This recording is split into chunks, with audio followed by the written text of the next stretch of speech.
Bien le bonjour, il est l'heure. J'espère que vous êtes en forme, les amis, pour ce nouvel épisode du Juste Bistrot. Le rendez-vous maintenant sur Twitch. Vous le savez, c'est le grand rendez-vous. Voilà, mardi, vendredi. Et puis parfois des petites surprises qui peuvent arriver. On ne sait pas. Ça tape sans prévenir. On dirait un petit peu la teub de Norman. Alors, vanne un petit peu violente pour attaquer, mais vous l'aurez compris, c'est un petit peu le sujet, l'un des sujets du jour. Mais avant toute chose, un grand merci pour la soirée d'hier, les amis. Vous étiez des centaines et des centaines. Le replay est sur YouTube, la soirée des 300 000 abonnés, les amis, complètement zinzin. Une soirée folle pour marquer, vraiment marquer le cap qui est franchi. Merci à Badger Killer qui vient de sub, c'est le 7e mois, merci beaucoup. Salut à Shibiberu qui dit bonjour du Japon. C'est nos amis japonais qu'on embrasse. Donc, émission internationale. C'est du Mondovision, donc ça fait plaisir. Soirée exceptionnelle, là, j'en tape dans le micro pour marquer ce cap des 300 000 abonnés, cap incroyable pour l'aventure Juste Milieu, qui ne fait que commencer. Voilà, c'est le truc. C'est le projet, on est déjà sur 2023, j'ai un plan sportif, on va se remettre au vélo, on est sur de la muscu, on est sur des choses comme ça, 2023 plus fort que jamais, plus aiguisé, tel un couteau à beurre, parce que pour l'instant c'est vrai que c'est quand même un peu plus ça qu'autre chose, mais voilà, on est déjà sur l'année prochaine et c'était un plaisir de partager ça avec vous. On ne sait pas, peut-être que l'année prochaine c'est la soirée des 400, des 500 000, on ne sait pas. Puis au bout d'un moment, faut rêver plus grand. Donc voilà, que du plaisir les amis. Et puis voilà, maintenant c'est sur Twitch. On est quand même en 80, c'est la 82e émission sur Twitch du Juste Bistrot. Un rendez-vous, voilà, un rendez-vous qu'on embrasse, qu'on aime bien. J'espère que ça vous convient pour traiter les sujets un petit peu à chaud. Et puis se fendre la gueule sur un créneau où pour beaucoup on est au boulot, puis c'est vendredi. Vendredi, ça commence gentiment à casser les couilles, quand même. On va pas se mentir non plus. T'es vendredi, il reste des dossiers à traiter. Tu sais pas ce que tu fais à bouffer le soir. Voilà. Donc, s'il y a un petit coup de Juste Bistrot pour se fendre un petit peu la gueule, ça peut être pas trop mal. Ça peut être pas trop mal. Donc, voilà un petit peu, les amis, les petits philotubes, comme j'ai envie de vous appeler. Et puis, cet après-midi, c'est conduite. Voilà, je vois que les fidèles sont au rendez-vous. Ça, c'est clair. Donc voilà, c'est que du plaisir. Alors, je sais que c'est le sujet qui revient beaucoup, mais je n'y peux rien, vous l'aurez compris. La chaîne d'Alexis Poulain du Monde Moderne, qui effectivement s'est fait ban sur Twitch, toujours pas de nouvelles. J'ai cru comprendre en suivant le compte d'Alexis sur Twitter, pas de nouvelles apparemment, il n'a pas encore de réponse de Twitch. J'espère quand même vite que tout ça va rentrer dans l'ordre. En tout cas, maintenant, voilà, il est sur YouTube au cas où. Donc on sait qu'on peut le retrouver, ce qui est quand même la chose la plus rassurante. On peut le retrouver tout de même sur YouTube. Donc ça, c'est du plaisir. Et c'est vrai que ouais, c'est le sujet. Ça censure, mais bon, écoute, on verra ce que ça donne. Donc, ouais, les amis, aujourd'hui, on a des sujets sympas. Sujets sympas. On va revenir un petit peu sur l'affaire Norman, parce que ça commence à me gonfler. On a fait Morandini en début de semaine. On va se faire Norman. On va se faire Norman aujourd'hui. Il y a un traitement de l'affaire que je commence à trouver de plus en plus gênant. On a eu aussi l'affaire Yannick Agnel. Alors, c'est Edouard, ce matin, j'arrive au travail. Il me dit, toi qui es friand de ce genre de saloperie, il faudrait que tu lises l'équipe. Alors, effectivement, j'ai vomi. Ouais. Encore une affaire pas ouf, mais voilà, on va surtout s'intéresser au traitement de ce genre d'affaires. De toute façon, vous allez vite comprendre mon point de vue. Quand on voit ce qui est mis dans la gueule de Norman alors que l'affaire est en instruction et qu'il faudrait quand même un petit peu en discuter. On va y revenir. Alors que Morandini est de retour à la télé et tout va bien dans le meilleur des mondes. Et je trouve ça assez scandaleux. Donc voilà, c'est un sujet chaud en ce moment. On tourne beaucoup autour de ça. On va pas se mentir. On va pas se mentir parce que euh, c'est clairement l'un des gros problèmes. Mais voilà, on va commencer, puis on va se détendre parce que voilà, c'est quand même le plaisir, la rigolade. Il y a Gilbert Montagnier en top tweet. Ça, normalement, ça devrait suffire, tu vois. Tu vois, je mets l'extrait parce que du Gilbert, ça fait toujours plaisir. Gilbert Montagnier qui nous a fait une chanson sur Kylian Mbappé. Voilà, on va se dégager un peu les oreilles pour commencer.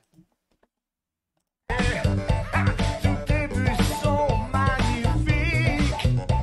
En équipe de France, t'es magique. Tu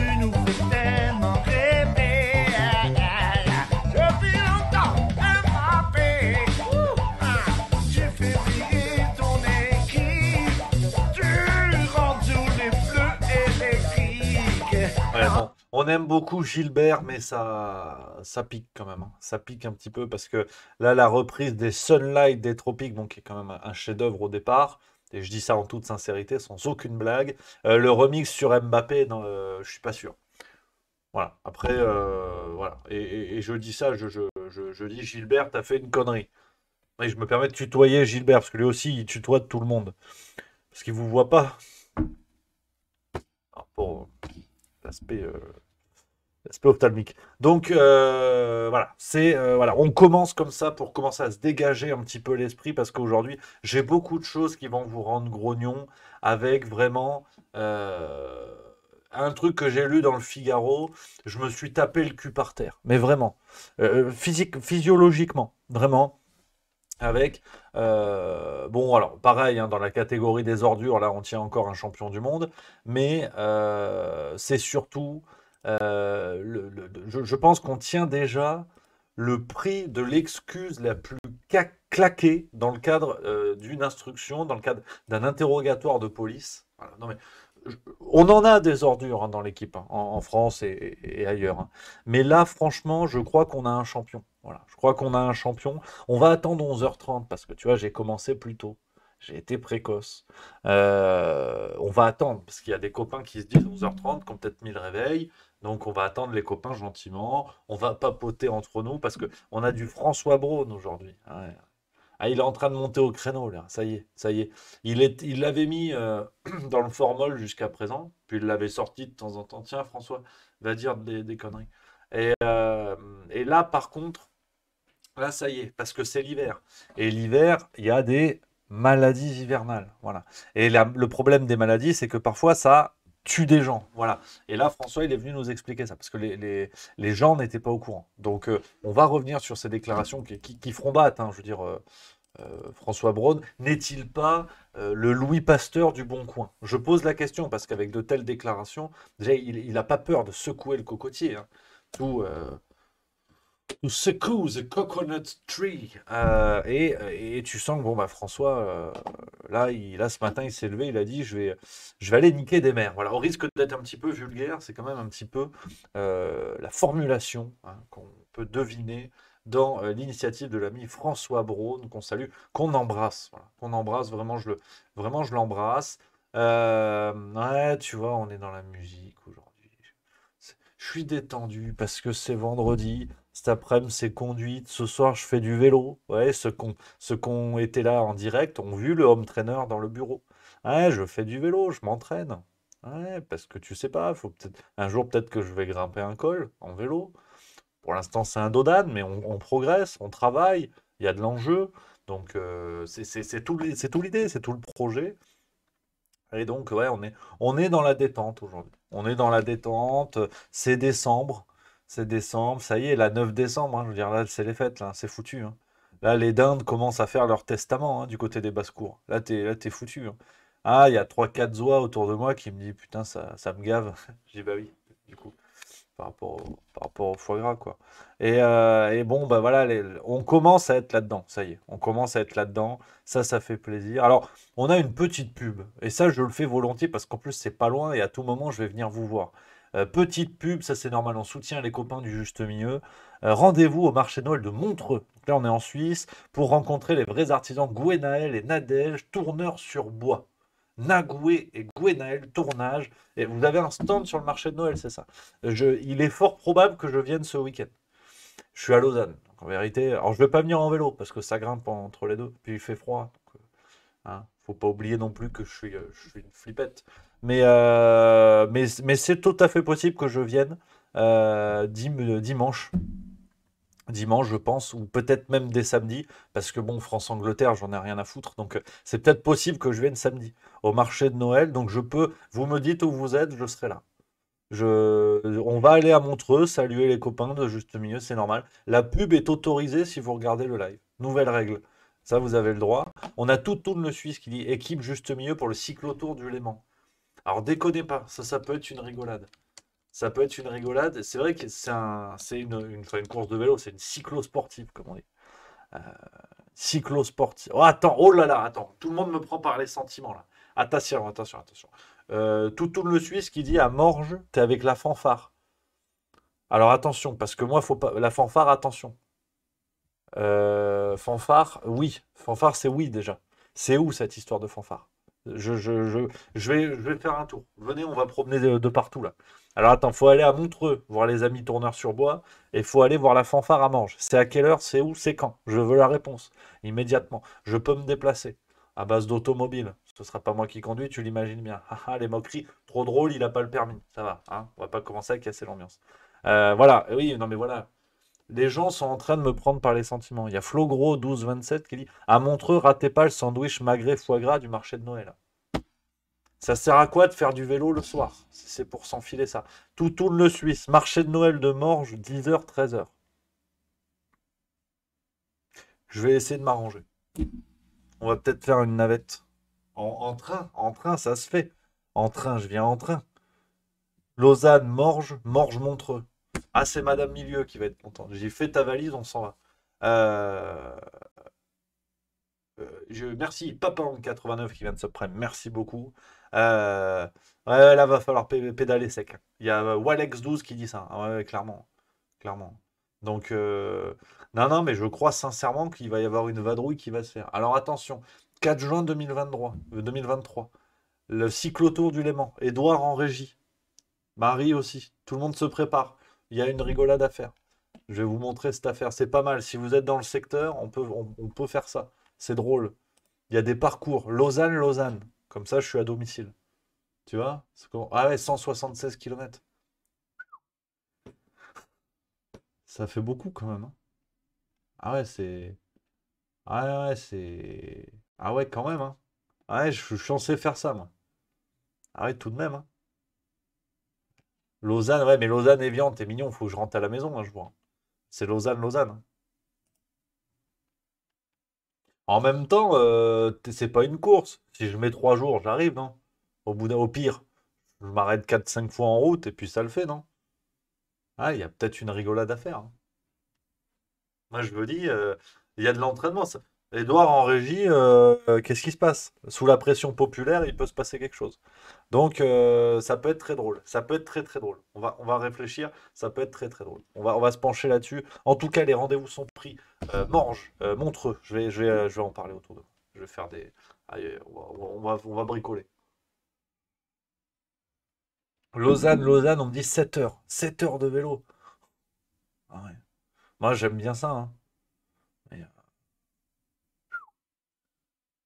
ah, il va falloir une équipe de tournage, l'ONU, les déménageurs bretons. Il faudra prévoir un effectif parce que là, ouais, quoique ça peut être un défi, hein.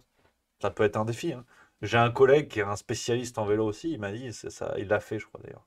On l'embrasse, je le salue.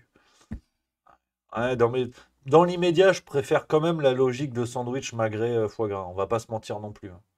Hein, on va partir là-dessus. Mais non, non, mais attention, je vais me retrouver une forme, hein. Là, comme ça, on dirait pas, mais je vais me décoiner de 5, 6 kilos à base de gros vélo. Ça commence ce soir. Il y a une rigolade à faire, hein. Ouais, je suis très sérieux. Il y a vraiment une rigolade à faire. Ouais, parce que 2023, il va falloir faire ces rigolades. On parle trop. On parle trop. Il y a les histoires d'apéro, on avait dit. Les rencontres apéro, on avait dit le camping, on avait dit des événements où on se rencontre comme ça. Ouais, il va falloir. 2023, on va le faire. Parce que ça commence ça suffit maintenant. Ouais. Alors attends, on me dit toujours les amis hein, du marché de Montreux, Gwenel fabrique des shops de bière. Alors ça déconne pas. Non mais moi je viens en fait, hein. Ça c'est fait, hein. Madame Milieu la dernière fois m'a dit oui on va en Montreux. J'étais temps. Il y a du rugby. Mais là ça va parce que le rugby c'est dimanche. Toulouse, Munster, tout va bien.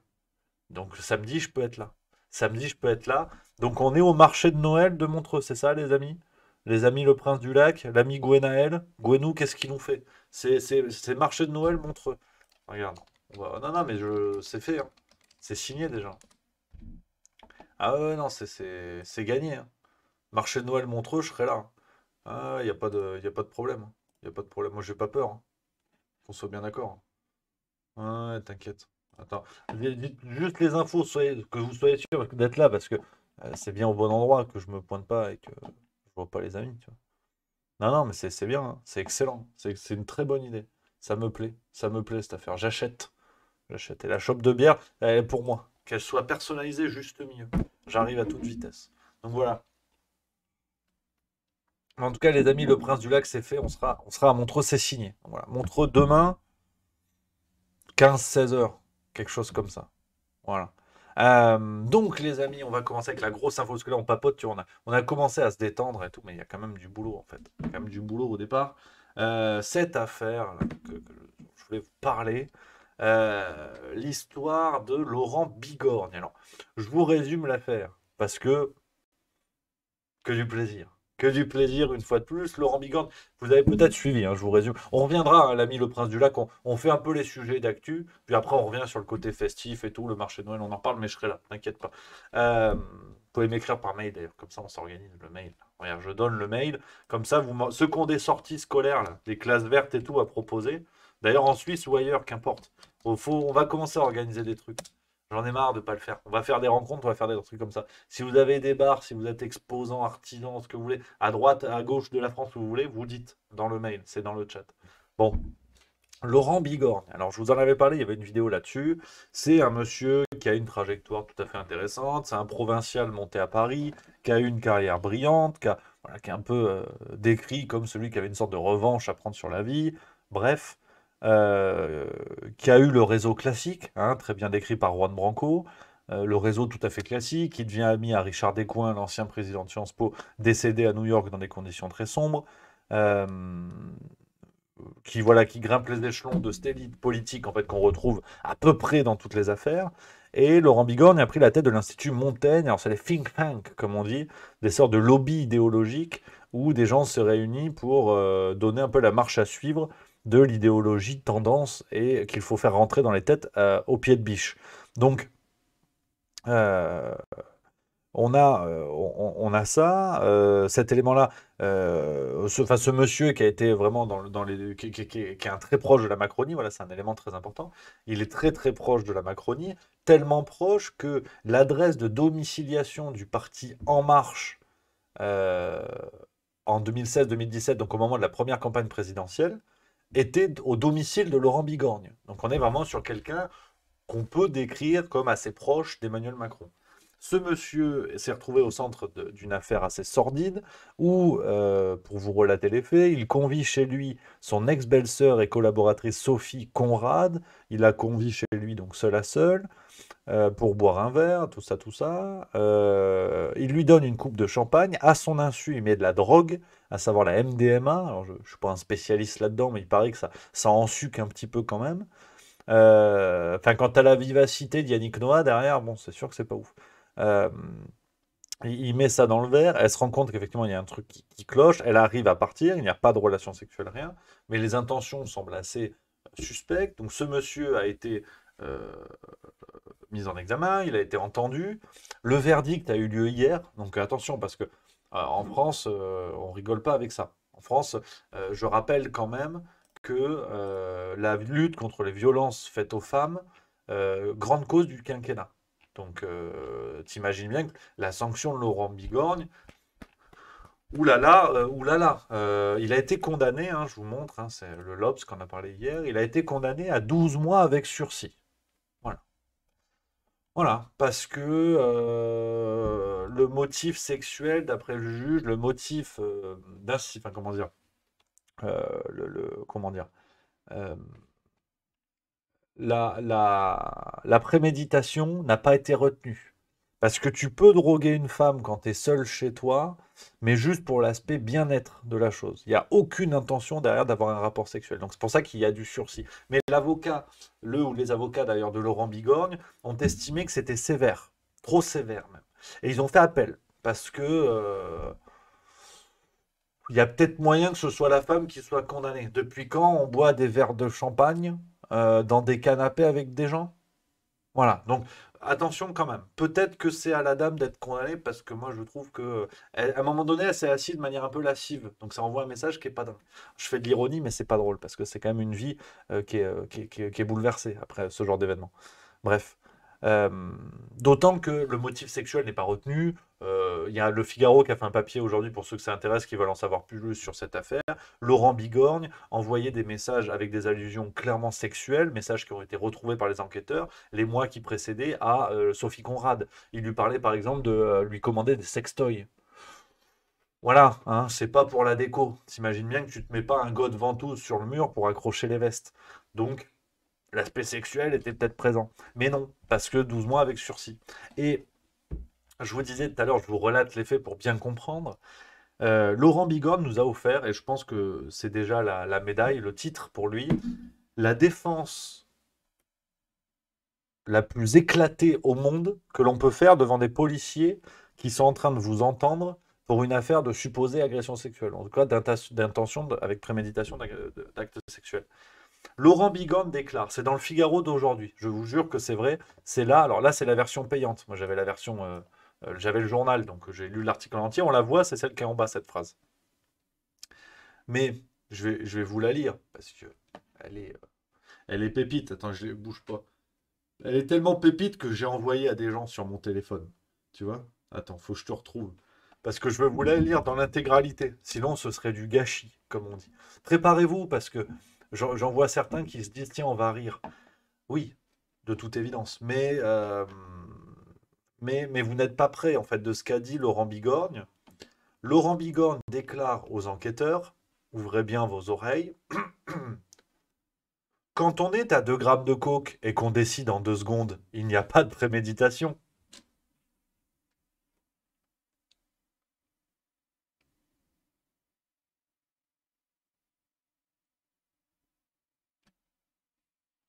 CQFD, comme on dit. CQFD. Bon, voilà, hein, vous avez compris le niveau d'enculerie auquel on est. Je suis un petit peu vulgaire, mais j'ai une très bonne amie que je salue, que j'embrasse, avec qui on a parlé ça de ce matin, et qui me dit, en fait, c'est vraiment effectivement une excuse éclatée, c'est ah, mais je voulais pas rouler sur ce gosse, en même temps, j'étais complètement bourré, tu vois. On est vraiment là-dedans. Le monsieur déclare ça aux enquêteurs. Donc, je ne suis pas un expert dans la chose, hein, mais 2 grammes de cocaïne en un jour, c'est énorme. Enfin, ça me semble énorme. Je ne sais pas si on a des amis proches ou pas d'Emmanuel Macron dans la salle, mais c'est énorme. C'est beaucoup. L'article du Figaro pointe le fait que souvent, on retrouvait des taches de sang dans les masques anti-Covid de Laurent Bigorgne. C'est dire, en fait, le niveau de dépendance. Ce monsieur, depuis qu'il a été mis en examen, a fait 1 mois de cure de désintoxication et il allait à Sainte-Anne. Parce qu'il avait un réel problème avec la drogue. Donc, sincèrement, il faut se rendre compte en fait de la dimension. C'est pour ça que je vous casse peut-être les pieds avec ces affaires parce que c'est sidérant et on a envie de se tailler les veines et d'écouter l'intégrale des Kids United. Je sais pas ce qui est le pire d'ailleurs. Mais, euh, mais en vérité, il faut se rendre compte, ces affaires prises séparément, c'est déjà choquant.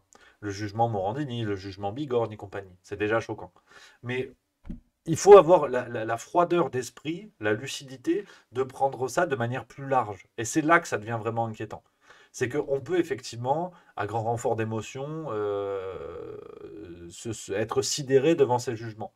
Mais si on les prend de manière plus large, si on prend l'espèce d'ambiance intellectuelle, l'ambiance idéologique que ça dégage, ce genre d'affaires, on se rend compte du véritable virage que notre société est en train de prendre. C'est-à-dire que vous avez d'un côté le président de la République qui dit la lutte contre les violences faites aux femmes est la grande cause du quinquennat. Ça a tellement bien marché que c'était déjà le cas en 2017 et c'est encore le cas en 2022. Donc franchement, les violences les violences faites aux femmes ont de beaux jours devant elles. Hashtag Adrien Quatennens sur les réseaux.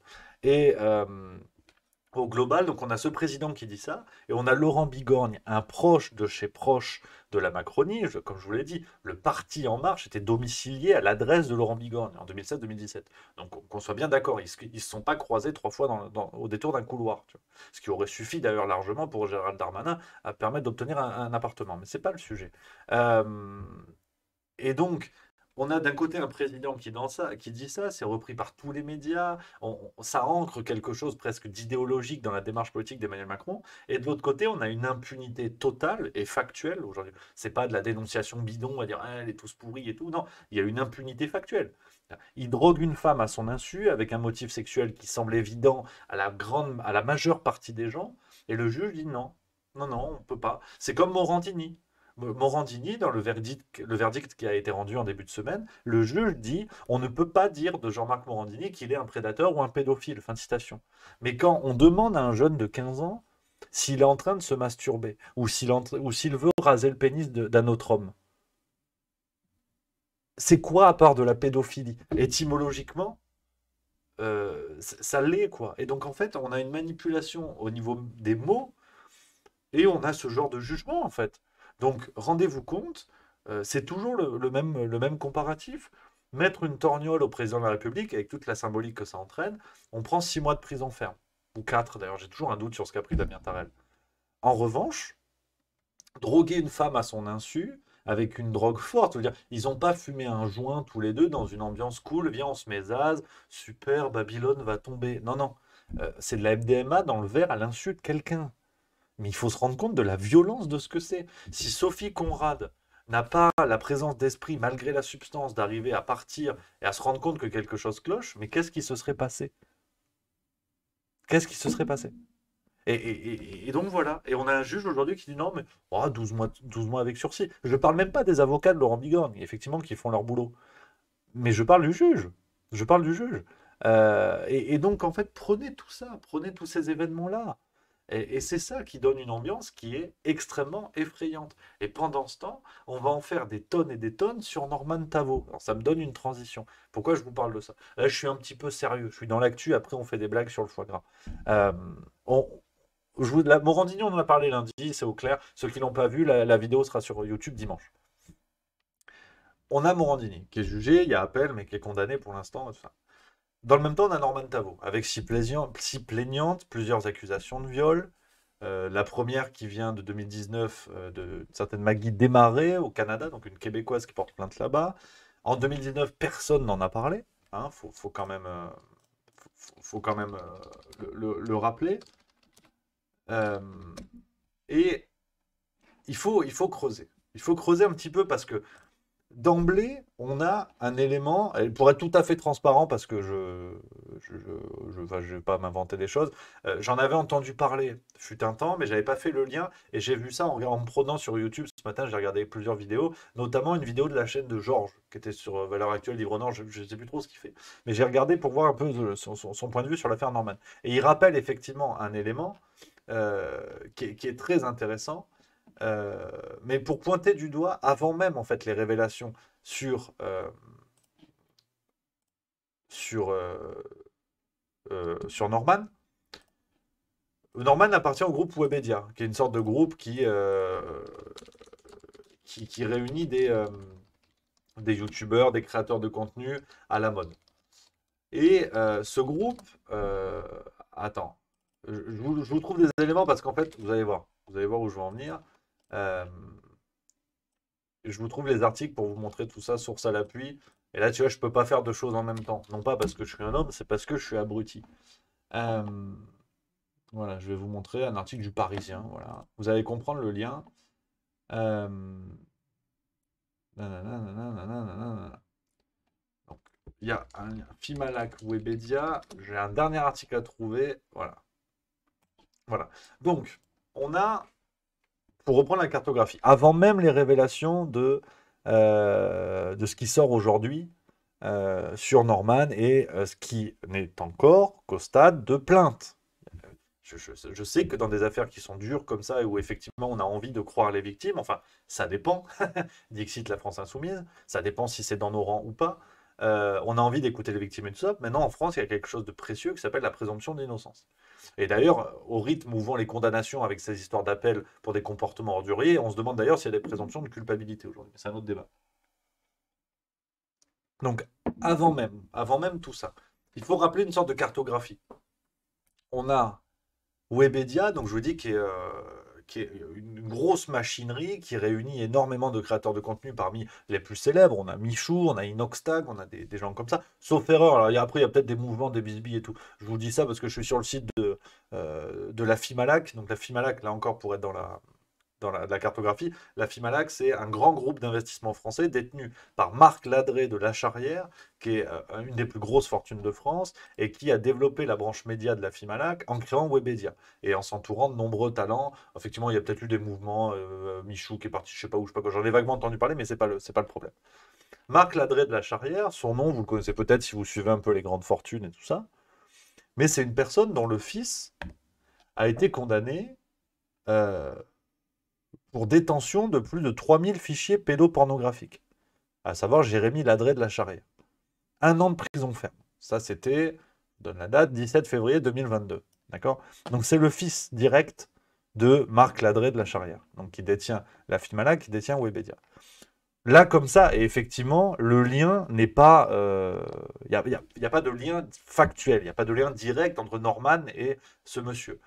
Maintenant, et c'est tout à fait une interprétation personnelle, qu'on soit bien d'accord, je ne l'affirme pas, je n'ai pas d'éléments concrets, c'est une interprétation tout à fait personnelle, mais je me dis qu'il est tout à fait curieux que euh, les premières révélations des comportements de Norman Tavo sortent en 2019. On a notamment Squeezie, donc peut-être le streamer le plus célèbre de France, qui fait un fameux tweet où il met clairement enfin, il met Norman dans la sauce, où il dit, faudrait que je vous le retrouve, euh, nanana. Voilà, c'est ça, il est là. C'était le 6 août 2018, donc c'est même avant en fait. C'est même avant la première révélation. Squeezie dit les youtubeurs, y compris ceux qui crient sur tous les toits qu'ils sont féministes, qui profitent de la vulnérabilité psychologique de jeunes abonnés pour obtenir des rapports sexuels, on vous voit. La vérité finit toujours par éclater. Donc on a Squeezie euh, qui baigne euh, dans ce milieu-là, qui a les contacts, qui a tout ça, qui pointe du doigt. Alors peut-être pointe-t-il du doigt Norman ou pas. À ce moment-là, on ne sait pas vraiment. Et puis le message ne laisse ne laisse trop rien deviner. Mais on a quand même une ambiance qui se dégage. 2019, on a les premières révélations, en tout cas les premières accusations contre Norman. Et pourtant, ça ne sort pas. Aucun média ne le relaie. La plainte de la Maggie Desmarais, justement, date de ce moment-là au Canada. Quasiment aucun média ne le relaie. Genre, on parle de rien. Webedia n'est pas du tout dans la sauce. Enfin, en tout cas, ce scandale ne prend pas d'ampleur. On ne commence pas à se poser la question d'une sorte de balance ton youtubeur, comme on a pu le voir dans d'autres domaines culturels, où bon, on n'hésite pas, par exemple, à dire, je ne sais plus ce qu'il y a eu récemment, dans le monde de la littérature, on a eu un moment MeToo dans le monde de la littérature, où tout le monde devenait suspect, où les affaires sortent en même temps. Là, il y a une plainte contre Norman et ça sort pas.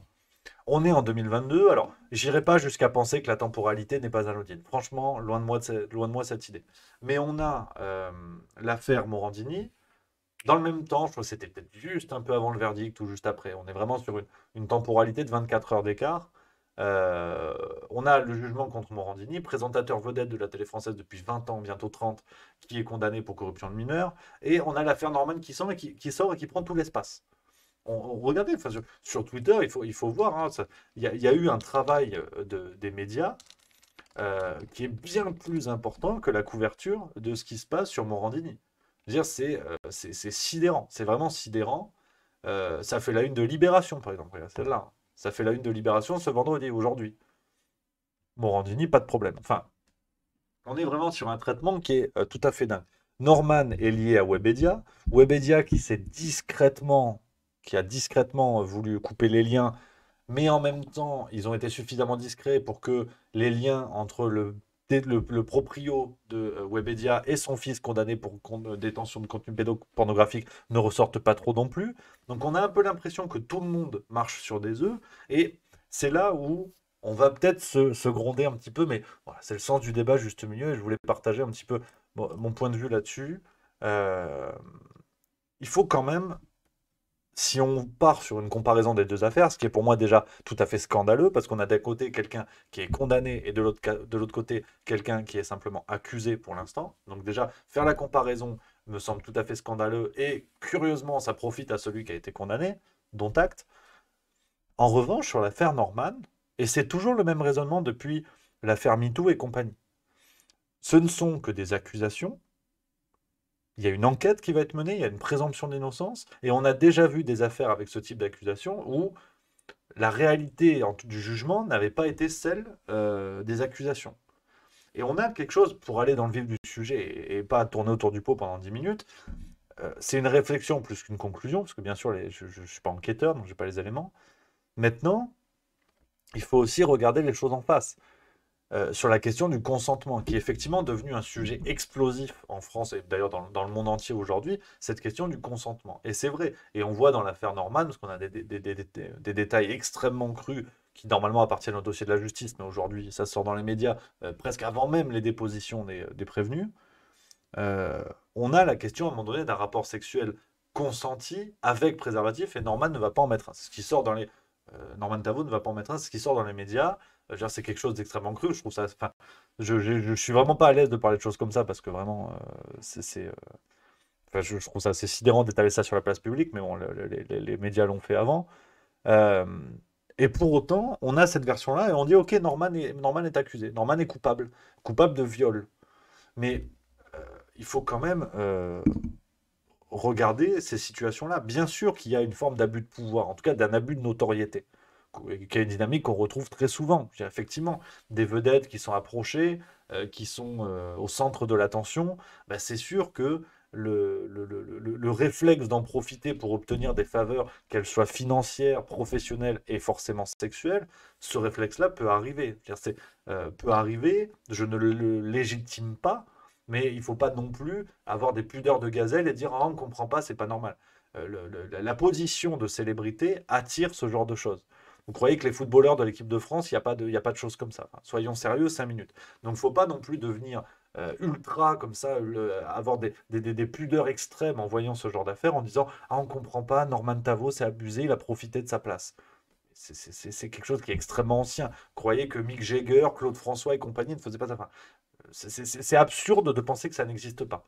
En revanche, euh, et je sais que franchement, je vous dis ça avec toute la réserve d'une opinion pour réfléchir, pour débattre, parce que c'est tellement compliqué de dire ça aujourd'hui, euh, ne serait-ce que pour débattre, sans l'affirmer et dire ah c'est sûr que j'ai raison ou quoi. C'est tellement compliqué de ça, de tenir ce genre de propos-là aujourd'hui, parce que dans ces affaires, et à juste titre, on raisonne avec l'émotion. Et on a une présomption de culpabilité qui a été inversée. C'est-à-dire que l'homme est un agresseur, euh, mais tout ça est en train de se renverser. On est en train de le comprendre. Depuis que l'extrême gauche a été prise la main dans le sac, ou en l'occurrence dans la gueule de la femme d'Adrien Quatennens, euh, on voit bien que finalement c'est un petit peu plus compliqué. Cette extrême gauche idéologique qui depuis 10 ans nous dit ah ouais non mais en fait les hommes sont des agresseurs et dès qu'une femme témoigne il faut la croire.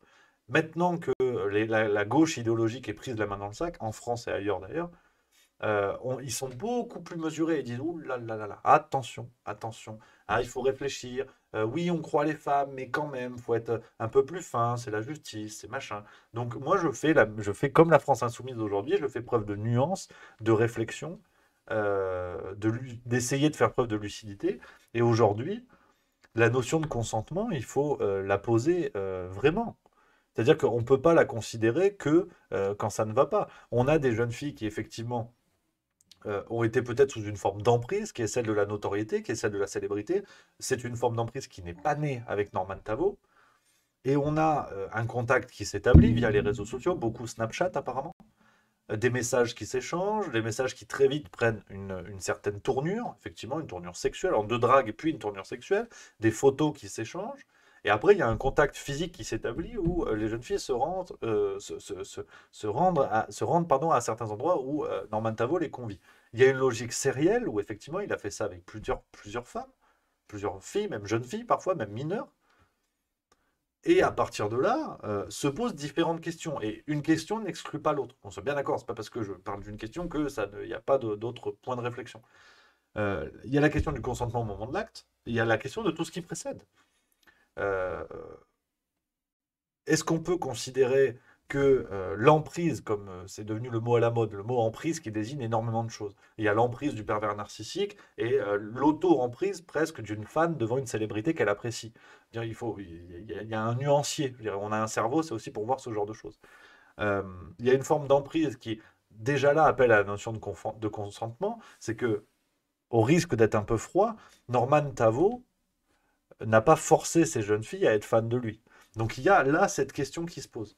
Et il y a tout un nuancier de questions comme ça qui effectivement parfois peuvent être gênantes parce qu'on a effectivement des jeunes filles qui ont été abusées sexuellement, certaines mineures, et c'est tout à fait scandaleux. Et la justice fera son travail, on l'espère. Enfin, on l'espère d'ailleurs mieux que dans d'autres affaires dont on parlait avant. Mais ce qui me sidère, c'est cette propension à en mettre plein la gueule à un Norman Tavo. S'il a fauté, si juridiquement il y a un problème, il sera condamné. Mais aujourd'hui, cette affaire, pour résumer la chose en fait, et pas aller trop dans le détail, parce qu'en fait c'est une affaire en cours, et j'ai pas envie de faire de grands raisonnements, je suis pas juge, et c'est pas du tout mon rôle.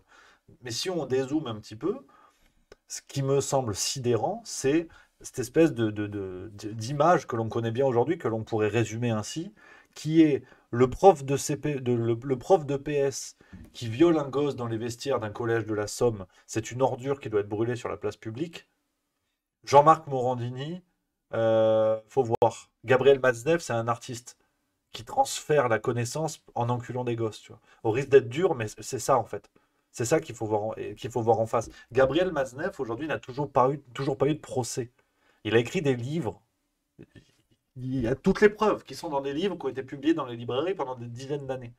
Et il est pas. Parce que, ah oui, mais en fait, il y a prescription. Ah, il y a prescription. D'accord. Donc, c'est ça qui m'embête. Toutes ces affaires-là, pour moi, devraient avoir un éclairage majeur à chaque fois pour que les gens prennent conscience du drame de notre époque que c'est que les violences faites aux enfants, que les affaires de pédocriminalité. Et, et là, on voit des nuances qui n'ont aucun sens, quoi. Morandini condamné, on en parle moins que quelqu'un dont l'enquête commence à peine et qui est encore présumé innocent. Et ça me rend fou, quoi. Ça me rend fou. Donc, je prends un petit peu le chat, les amis, pour papoter, parce que je suis en train de m'emballer. Il y a Elisabeth Delbruel qui dit effectivement, rien à voir, suspicion de viol versus une gifle. Et Rémi enfonce Quatennens et prend des pincettes pour Norman. Alors, décidément, ça revient, mais on en parle avec plaisir, c'est important. Euh, alors, déjà, après, chacun a sa conception de la réalité. On peut effectivement fermer les yeux volontairement. Sauf qu'il n'a jamais été question d'une seule gifle. Depuis le début, c'est un mythe qui est entretenu par la France insoumise. J'en ai compté 8 ou 9 pour être très clair, parce que je bosse sur les sujets, je me contente pas en fait de dire Adrien Quatennens a commis des actes de violence répétés contre son épouse. Tout ça, je m'appuie sur ce qui est dit dans les journaux. Après, moi, j'étais pas là, donc je me contente de ce que disent les journaux. Si les journaux disent des conneries et que vous avez les éléments, chère Elisabeth, là, dans ce cas-là, je vous prie de m'excuser. En revanche, il n'a jamais été question d'une seule gifle. Ça, c'est pas vrai. C'est un mythe comme Élise-moi Premier ministre, comme tout ça en fait, qui est un mythe, qui sont des mythes récurrents dans la France insoumise, tout comme d'autres politiques ont aussi leurs mensonges à eux, hein, c'est pas le sujet, hein. Mais là en l'occurrence, moi ce qui m'embête le plus, après chacun fait ce qu'il veut, c'est le refus de voir. C'est la bonne phrase de je sais plus qui, le vrai défi de notre siècle, ce sera de voir ce qu'on voit. Et là on est en plein dedans, quoi. Il n'a jamais été question d'une seule gifle.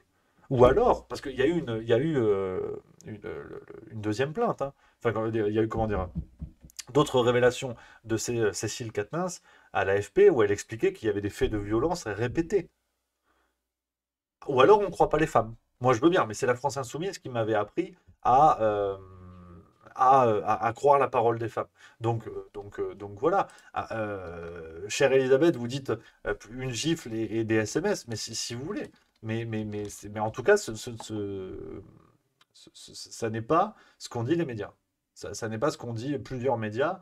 Maintenant, voilà, hein, tu vois, je peux te montrer, hein. La Marseillaise, article du 25 novembre 2022. Cela fait plusieurs années que je subis ces colères, ces crises, des violences physiques et morales. Au cours de ces dernières années, j'ai voulu le divorce à 3 reprises. À chaque fois sous la pression, je suis revenu en arrière. Assure Céline Quatennens dans un communiqué dont l'authenticité a été confirmée à l'AFP par son avocat. Moi, je veux bien, mais après, bon, voilà, ça veut dire que la femme ment, l'avocat ment, l'AFP ment, la Marseillaise ment. Moi, je veux bien, hein, j'ai pas de problème avec ça. Et effectivement, il y a la présomption d'innocence. Maintenant, Adrien Quatennens était censé plaider coupable. Il y avait une procédure de plaider coupable, hein, que je peux montrer aussi, il n'y a pas de souci, hein. Il faut sourcer, bien sûr. Euh, voilà. Violence conjugale, Adrien Quatennens convoqué pour un plaidé coupable. Le député LFI a reçu une convocation du tribunal de Lille pour une procédure de reconnaissance préalable de culpabilité le 13 décembre prochain. Alors, effectivement, il y a la présomption d'innocence, qu'on soit bien d'accord. Parce que je ne peux pas dire ça pour Norman et pas le dire pour Adrien Quatennens. Qu'on soit clair. Franchement, qu'on soit clair. Euh, donc on verra, le jugement 13 décembre, chère Elisabeth, vous dites, on verra, on verra. Mais là, par contre, c'est un vrai jugement. Donc il faut faire attention, hein. C'est pas une enquête interne, hein. C'est pas Clémentine Autain qui va décider avec son faux bâton de la justice, hein. Là, c'est un vrai juge. Donc moi, j'ai hâte de voir la République, enfin la République, hein. J'ai hâte de voir des membres de la France insoumise venir expliquer que c'est une opération politique, que le juge s'est trompé, que le juge a menti. Là, on va commencer à rire. Donc c'est juste ça. Peu cher, je m'en remets à la personne d'Adrien Quatennens ou au parti politique qu'est la France insoumise. Mais c'est juste une idéologie qui se retourne contre eux. On est d'accord, on n'est pas d'accord. Mais il est où ta Bouafs? Il est où Éric Coquerel? Ils sont toujours dans le parti. Alors on ne sait pas, ta Bouafs, il a disparu des écrans radars. Mais ces gens-là, ils sont où aujourd'hui?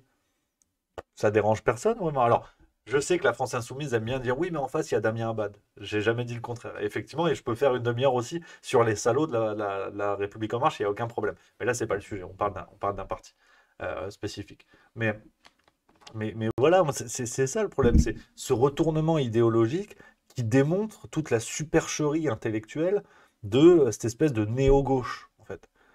Euh, et voilà, donc quand c'était d'autres personnes, par exemple, quand c'était. Et c'est le cas le plus intéressant parce que ce sont des adversaires politiques. Quand il y avait eu les accusations de Mediapart contre Éric Zemmour, où cette femme l'accusait de violence et tout ça, euh, fallait voir les réactions de la France Insoumise, hein. C'était monstrueux, fallait voir, hein. Où il fallait croire la parole des femmes, les femmes avaient raison. Elle en est où cette enquête? Elles en sont où les plaintes? On n'a pas de nouvelles. Là, par contre, c'est Adrien Quatennens, c'est Coquerel, c'est Bouafs. Oui, mais non, mais il faut être nuancé. C'est ce que je disais tout à l'heure. Donc ça se retourne contre eux. Et chère Elisabeth, vous dites, j'avoue, je trouve ça quand même assez surprenant. Éric Coquerel, il a dansé un peu serré avec une fille. C'est incroyable, cette capacité à nuancer. Mais peut-être, hein, il y a aucun problème. Et donc, bon, ben voilà, c'est pour ça qu'il a été mis en veilleuse dans le parti et que, bref. Mais c'est très intéressant en tout cas. C'est très intéressant de voir ce genre d'affaires et les réceptions que ça peut avoir euh, aujourd'hui. Et donc tout ça participe. J'arrive. Qu'on soit bien d'accord, en fait, mon point, c'est pas du tout de m'en prendre à la France insoumise, hein. C'est simplement que tout ça participe à une ambiance générale, une ambiance qui nous rend fous, qu'on soit bien d'accord, hein, on va devenir fou.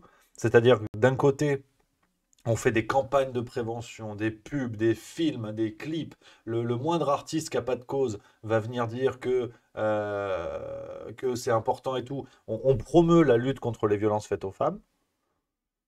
Et dans le même temps, on a ce genre d'affaires qui passent sans aucun problème. Et effectivement, France Insoumise, La République En Marche, on a quand même Damien Abad qui est accusé de 4 viols encore aujourd'hui. Et qui a réintégré l'Assemblée, il n'y a aucun problème, il n'y a aucun souci. Donc, pour vraiment revenir au point de départ, c'est ça. Le point que je voulais souligner, c'est l'ambiance qui se dégage de toutes ces affaires, que ce soit vis-à-vis des mineurs ou que ce soit vis-à-vis des femmes. Euh, on a des discours qui s'opposent complètement. Les médias qui disent ouais, c'est super et tout, attention à la lutte contre les violences faites aux femmes. Le gouvernement a fait un chèque pour aider des associations, je sais pas quoi. Et dans le même temps, on a Laurent Bigorne qui fout de la MDMA dans le verre de sa collaboratrice qui prend 12 mois avec sursis.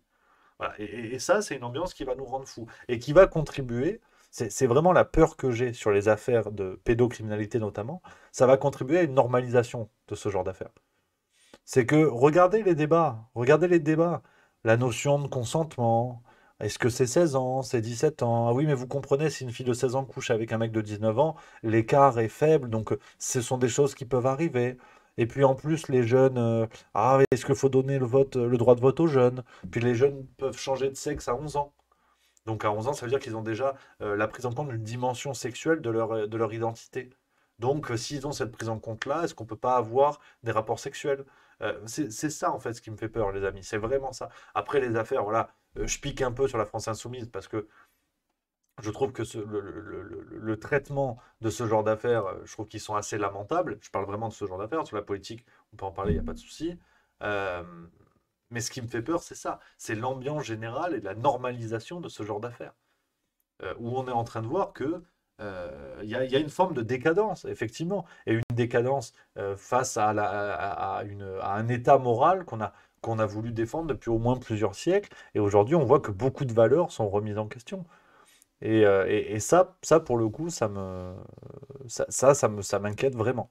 Ça m'inquiète vraiment sur le paysage idéologique de ce qui se passe, où on voit toujours dans notre paysage des gens comme Daniel Cohn-Bendit, qui sont à la télé, qui ont été députés européens, il n'y a aucun problème. Ce sont eux qui viennent donner les leçons. Et ça, voilà, on a l'affaire Balenciaga. Et Balenciaga, ça fait rire quotidien parce que, en fait, qui pourrait imaginer qu'on mette comment dire, des sortes de signaux pédopornographiques dans des pubs avec des enfants? Faudrait avoir un cerveau malade pour imaginer ça. Mais la faute vient de ceux qui pensent à ça. Il n'y a aucun problème sinon dans cette campagne de pub. Et donc voilà où on arrive. Voilà où on arrive. Donc moi, Ah, ça me turlupine. Je vous le dis, ça me turlupine. Donc, voilà un petit peu, les amis, ce qu'on pouvait dire sur ces sujets-là, sur lesquels je voulais revenir avec vous. On en parle beaucoup en ce moment. Ah ouais, c'est fou, hein, c'est fou, hein. C'est dingue, hein. Mais voilà, dimanche, soyez au rendez-vous pour ceux qui veulent, hein, qui auraient loupé l'extrait. Euh, il y a la vidéo Morandini qui sort sur, euh, sur YouTube. YouTube juste milieu. Alors, je prends un petit peu le chat, hein, pour qu'on papote. Il y a plus de saison qui dit Balenciaga, c'est un poil différent, c'est du marketing. Je suis pas sûr.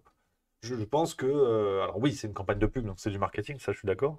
Mais je pense que ça contribue à une normalisation de ces messages-là. La polémique n'a pas fait de bruit, alors que Balenciaga a ouvertement menti. Balenciaga, en accusant euh, l'espèce de société de production qui a géré la réalisation de la campagne, euh, ils ont dit que c'était la faute du truc, qu'ils n'avaient jamais rien validé et tout ça. C'est pas vrai. De l'aveu même du photographe et tout ça. Euh, c'est c'est- c'est- c'est sidérant. Ils ont menti en justice. J'ai cru voir passer que cette plainte avait été retirée. Je suis pas encore sûr et certain. Mais, mais voilà, ils sont en train de complètement de mentir. Et bon, bah voilà. Et on dit c'est du marketing. Cher, il n'y a plus de saison, hein, fidèle parmi les fidèles. C'est du marketing dégueulasse, je te l'accorde, mais il n'y a pas eu de plainte encore. Mais tu veux porter plainte pour quoi? Enfin, c'est ça le problème, c'est que Balenciaga a porté plainte contre le cabinet qui a fait enfin, la société qui a fait la campagne de promo, estimant qu'ils n'avaient rien validé et tout, ça c'est pas vrai. C'est sûr que c'est pas vrai. Je veux dire, de l'aveu même. Enfin, je veux dire, on n'imagine pas une boîte comme Balenciaga, une des plus grosses marques de luxe au monde, à valider des campagnes comme ça sans voir les photos. Enfin, ça tient pas 30 secondes. On a eu ça dans un sens, et dans l'autre sens, le seul motif de plainte que je vois et que j'avais essayé d'expliquer dans la vidéo, c'est que cette campagne de pub a été réalisée en France. Donc elle est soumise au droit français. Et dans le droit français, il y a un encadrement pour tout ce qui est travail des enfants, notamment dans le milieu du marketing. Donc quand des enfants sont top modèles, enfin, ou mannequins pour des campagnes de pub, c'est très très très très très encadré. Et notamment, un enfant n'a pas le droit de faire la publicité. C'est une loi qui date des années 80. Un enfant n'a pas le droit de faire de la publicité pour un produit qui ne lui est pas destiné. C'est-à-dire que tu peux pas foutre un enfant, je sais pas, dans une marque de tondeuse à gazon, enfin direct qui conduirait la tondeuse, j'entends, parce que tu peux foutre le papa qui tond son jardin avec des gosses, mais tu peux pas mettre un enfant qui conduirait la tondeuse à gazon, tu peux pas mettre un enfant dans une pub pour l'alcool. De toute façon, c'est interdit, mais pour expliquer la chose. Et là, en l'occurrence, dans ces campagnes Balenciaga, il y a 4 visuels différents avec 3 enfants différents, et il me semble que sur 2 visuels, voire peut-être 3 d'ailleurs, on a des flûtes à champagne, on a des canettes de bière, on a des verres à alcool. Enfin, c'est clair, on a les nounours au code BDSM, je veux dire, mais ça, pour le coup, c'est le seul motif de plainte qui, à mon avis, alors je suis pas juriste, faudrait demander à un spécialiste, hein. Je pense que c'est le seul motif qui peut être attaqué en justice. Le reste, tu veux l'attaquer pour quoi? Il n'y a pas, aujourd'hui, on ne peut pas attaquer quelqu'un pour conception morale défaillante. Donc ça, c'est pas possible. Par contre, on voit bien que cette campagne se fait, ça fait ricaner chez Quotidien, mais c'est tout. Il n'y a pas eu d'ampleur. Ça n'a pas pris d'ampleur. Et le vrai problème, et on ne peut pas porter plainte contre ça, c'est le climat idéologique qui est en train d'évoluer. Ça, par contre, il faut vraiment être prudent, quoi. C'est la sexualisation des enfants qui se fait de plus en plus manifeste. Prenez un autre débat. Alors là, je suis curieux d'avoir votre avis parce que je suis même pas sûr, je suis même pas forcément d'accord avec vous-même, mais c'est plus un point de réflexion. Euh, la question du crop top qui s'était posée. Vous savez, les t-shirts là, ça te coûte plus cher en billets de banque qu'en tissu parce que c'est un truc, c'est en dessous des nibards et tu vois tout le ventre. Tu vois tout le ventre. La question du crop top s'était posée et on avait dit, mais en fait. Qui est-on pour interdire les jeunes de s'habiller comme ils le souhaitent? Sauf que crop top, effectivement, tu es au lycée, bon, tu es sur des préadultes, bon, d'accord. Mais crop top, on en parlait en primaire, on en parlait au collège. Et à partir de là, bah, qui est-on pour interdire aux enfants de s'habiller comme ça? Bah, je sais pas, on peut être des parents déjà. On peut être des parents. Et le débat avait été très très vite balayé, où on avait dit non, non, mais attendez, c'est une question de liberté. Si on interdit, demain on interdit quoi? Le voile? Vous êtes islamophobe? Voilà, terminé. Voilà un peu le résumé de débat, touche pas à mon poste. Et pour autant, et c'est là où c'est une réflexion, franchement, je papote avec vous, mais je pense qu'il y a, il y a une question de sexualisation des enfants à travers ça, à travers le vêtement. Et on ne se rend pas compte de la dimension de tout ça. Donc, je sais pas si vous êtes OK avec ça ou si vous trouvez que c'est tiré par les cheveux, mais c'est un truc qui m'avait marqué à ce moment-là, quoi. Toujours dans cette idée, en fait, de climat général, de généralisation du climat. Ouais, je fais en appel dans le chat, hein, parce que là, on a bien balayé. On a bien balayé les sujets. Euh, voilà. Hein. Hugo Trip 712 qui dit c'est évident, Rémi. Lux Talula 88 qui dit pour moi, il y a oui une sorte de sexualisation et aussi une question d'éducation. Red Gap qui dit que font les parents. Euh, il y a Alex 974, effectivement, c'est intéressant aussi. Hein. Comme les élections de Minimis qui m'avaient foutu la gerbe, effectivement. Il y a plus de saison qui dit cours de pole dance pour les enfants. Ça, je n'étais pas au courant. Ouais. Non, c'est. Baron Sam Diffre qui dit il est clair que l'on vit à une époque qui sexualise de plus en plus tôt l'enfant et tout ce que tu dénonces ne sont que des conséquences. Fugible 86 qui dit salut Rémi, désolé d'être à la bourre, pas de problème, camarade. Euh, ouais. Papy à standard qui dit je suis papa d'une jeune fille de 17 ans. Maintenant, je suis d'accord sur le fait qu'on n'a pas à interdire par la loi à porter tel ou tel vêtement. C'est aux parents de le faire. Effectivement, oui, ça avait été un des angles de débat apportés à ce moment-là, mais qui avait été aussi balayé. Effectivement, j'ai l'impression que on est OK. On est OK. Lux Talua 88, un parent sain d'esprit ne mettra pas des crop tops à sa fille de 8 ans. Ils n'ont pas réussi à l'imposer après 68. Aujourd'hui, ça passe. Il n'y a plus de saison, effectivement. Moon 62, spectacle de drag queen à Bordeaux pour les enfants. Ah oui, ça aussi, ouais. Ah oui, oui. Oui, oui, ça aussi, oui. Ça aussi, on va. Je suis un petit peu passé à côté jusqu'à présent, mais faut que je vous trouve le reportage qui est passé. Euh, Ça fait peur. Ça fait peur. Je vais vous montrer. J'avais vu un petit reportage, un petit extrait qui résume l'affaire. LOL. Tu as.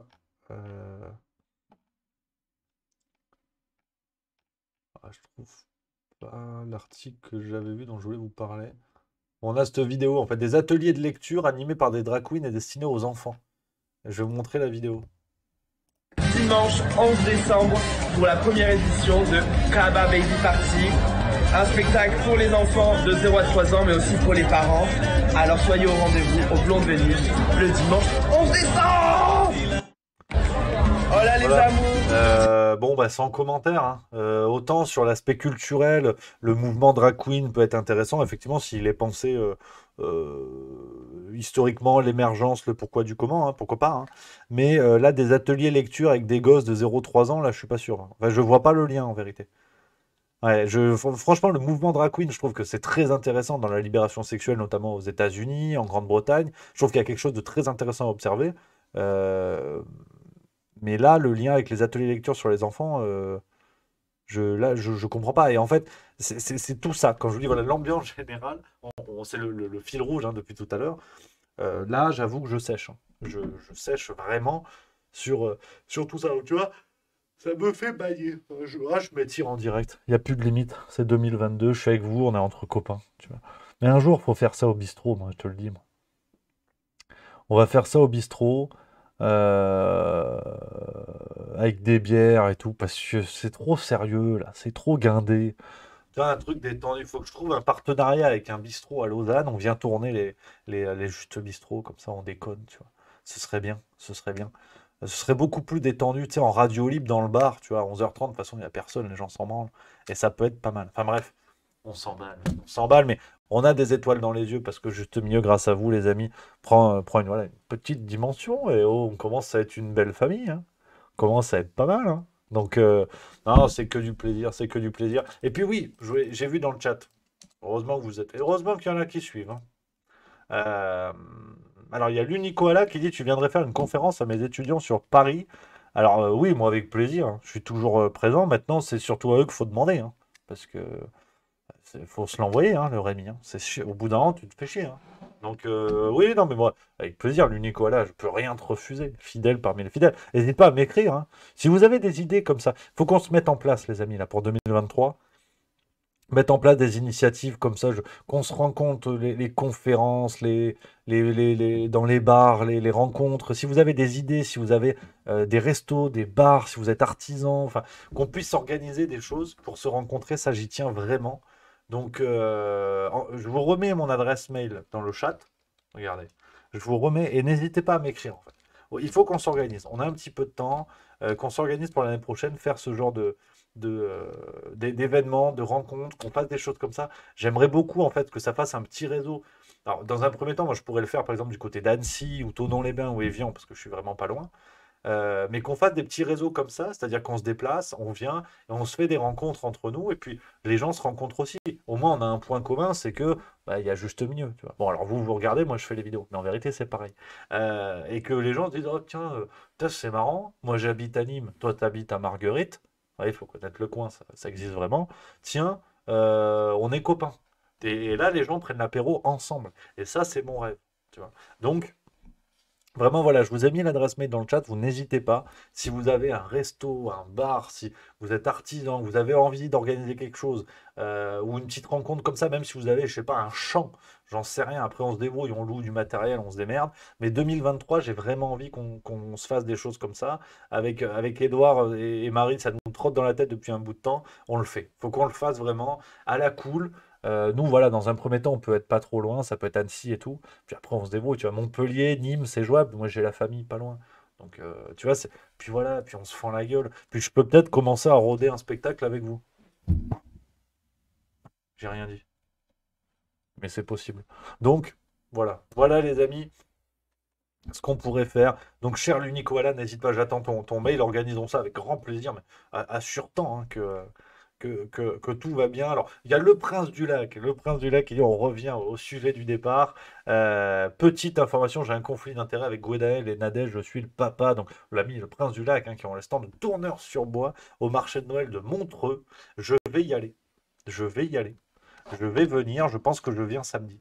Je pense que je viens samedi à Montreux. Donc, tu vois, déjà, on peut commencer par là. S'il y en a qui sont dans le coin de Montreux, c'est parti. Et puis, l'année prochaine, on va faire ça vite. On va monter sur pied. Dès qu'on a un petit réseau de gens qui ont un bar ou une bricole et tout, on va monter ça. On fera des petites dates. Ce sera la tournée des bistrots dans un premier temps. Puis, il y a peut-être moyen de faire des trucs. Tu vois. On arrive avec une enceinte, un micro, on peut faire des blagues. Je peux m'entraîner avec vous, en fait.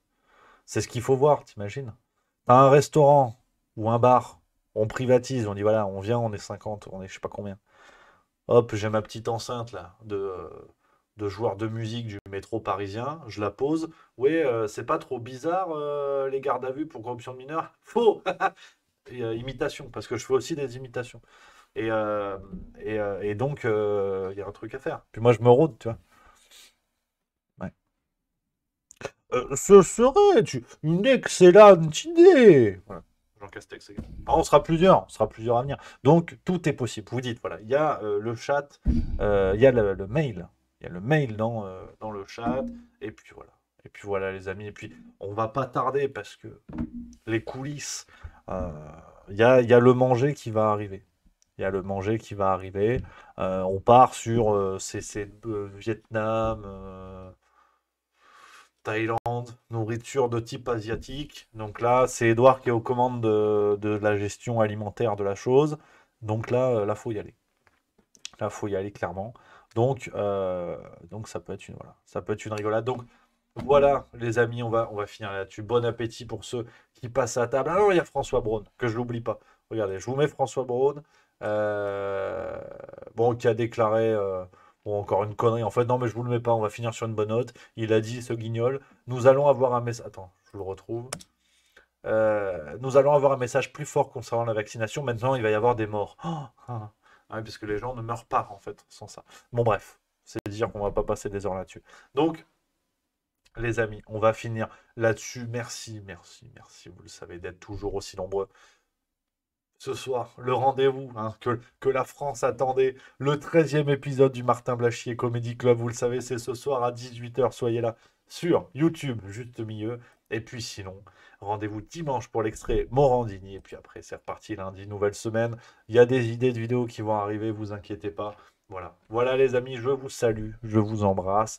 Bon appétit, bon courage pour ceux qui ont encore du boulot cet après-midi et ce week-end. On se retrouve très très vite. J'attends vos mails dans la boîte mail. Je vous salue. Rendez-vous la semaine prochaine. Vive la rigolade et vive la France. Voilà, tu vois, et avec la Game Boy, j'appuie, c'est automatique.